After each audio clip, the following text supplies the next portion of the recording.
extrêmement important de comprendre le contexte dans lequel nous sommes aujourd'hui. Et c'est évidemment nos deux intervenants qui ce soir vont tâcher de répondre à cette question. Comment donc rendre votre épargne agile dans le contexte actuel que l'on va évidemment aborder. Alors je vous demande d'accueillir chaleureusement nos deux invités de ce soir, Stéphane Cadieux et Sébastien Barbe. Parler donc du contexte actuel, plusieurs zones évidemment à voir parce qu'on n'est pas que franco-français. Évidemment, quand on fait des investissements, c'est parfois dans le monde entier. Alors j'ai envie de dire qu'aux États-Unis, les choses vont bien. Une croissance saine tirée par deux piliers que sont la consommation et l'immobilier. L'élection de M. Trump est ce qu'on dit en anglais un game changer. Donc globalement, d'un point de vue, on va dire, allocation d'actifs, les États-Unis restent encore une zone, on va dire, attractive, même si on a des marchés qui sont quand même globalement assez élevés. Ça reste attractif, effectivement, parce qu'on risque d'avoir une dynamique, en tout cas en 2017, qui va être plus favorable que sur d'autres zones géographiques. Beaucoup de gérants sont de plus en plus positifs sur les émergents. On a l'impression qu'on a un retour en grâce de cette zone. Après avoir eu beaucoup de flux sortir de ces pays, eh bien, à nouveau, beaucoup de flux de capitaux se sont redirigés vers les émergents. Parce que peut-être les États-Unis étaient chers, peut-être parce que la zone euro n'était pas aussi attractive qu'elle l'était auparavant.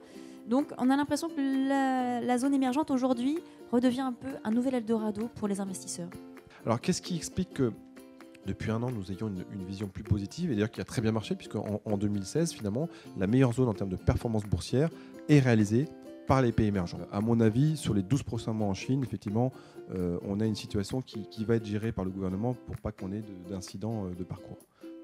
C'est ce qui nous fait rester en tout cas encore confiants pour l'année 2017. Quel est votre regard aujourd'hui sur cette zone? Est-ce qu'on est quand même, chez Fédéral Finance Gestion, toujours positif quand même sur la zone euro? Si on revient d'abord à l'économie, avant de parler de ce qu'on a dans les portefeuilles, c'est vrai qu'en France, notamment, on aime bien s'auto-flageller sur le fait que la croissance est morne. Il faut comparer toujours le niveau de notre croissance avec notre potentiel de croissance. Et on ne peut pas se comparer aux États-Unis ni à la Chine. Donc il y a du bon quand même, mais c'est ce risque politique finalement qui pourrait impacter le semblant d'élan quand même dont vous parliez donc en Europe. Donc si on regarde extérieurement, franchement, c'est pas la Chine, c'est sûr. Mais enfin, globalement, ça va.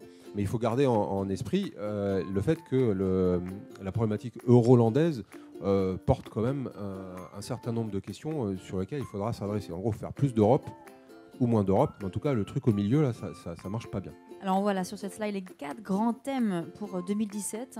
Donc c'est ces thèmes-là qu'il va falloir surveiller pour justement un peu affiner son investissement. Oui, je pense que le premier thème, notamment des relances budgétaires, pour moi, c'est le thème central.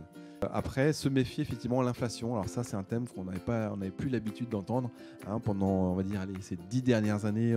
Là, tout d'un coup, on voit que pour la première fois depuis des années, on recommence, d'ailleurs même dans la presse, pour commencer à avoir des articles qui vous parlent d'un retour de l'inflation. Ça, ce sera un facteur quand même à surveiller. Mais encore une fois, ça c'est un peu plus loin, le problème de la dette il est un peu plus loin. Je pense qu'avant de traiter le problème de la dette, on va avoir des phénomènes de relance budgétaire un peu partout. Et sur les lèvres, c'est les rendements, vu ce contexte que l'on a mis en lumière ce soir, c'est quel rendement pour son épargne? Ça marche pas trop mal. Regardez plutôt le graphique, celui-ci, puisque c'est celui de l'année. Vous voyez que on arrive à 2,60 de performance, c'était à fin octobre. Vous voyez là où c'est chahuté, c'est intéressant parce que c'est le test du Brexit. Donc on baisse pas trop, forcément, puisqu'on est structurellement un peu prudent. Par contre, on achète pendant, et puis évidemment, un mois après, on revend et on reprend la trajectoire un peu comme avant. Bon, voilà ce qu'on propose dans la case vraiment très prudente de la gestion de son patrimoine. Une autre façon d'investir, peut-être plus simple, ça évite de se poser trop la question de savoir quelles actions je vais acheter ou quels fonds je vais acheter. Ce sont les fonds en formule qu'on a développés depuis maintenant une dizaine d'années et qui, pour être honnête, c'est vrai qu'aujourd'hui dépassent tous nos espoirs en termes de succès commerciaux.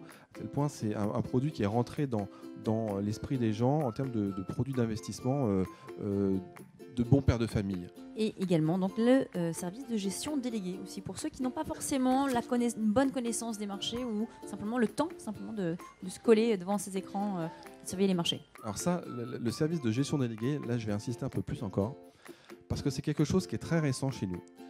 Il faut savoir que c'est ce que j'appellerais un petit peu la Rolls pour votre épargne. C'est vraiment un type de service aujourd'hui qu'on préconise au plus grand nombre des clients, parce que là aussi, ça vous permet que votre épargne soit tout le temps pilotée de façon agile, justement pour reprendre un peu les thèmes de la soirée. On va regarder maintenant une autre façon d'investir, c'est sur les FIP FCPI et avec le capital investissement avec Xavier Leblanc donc de Sven Capital Partners. On a un investissement qui devient de plus en plus fort en France, en particulier dans les PME, qu'on doit absolument soutenir.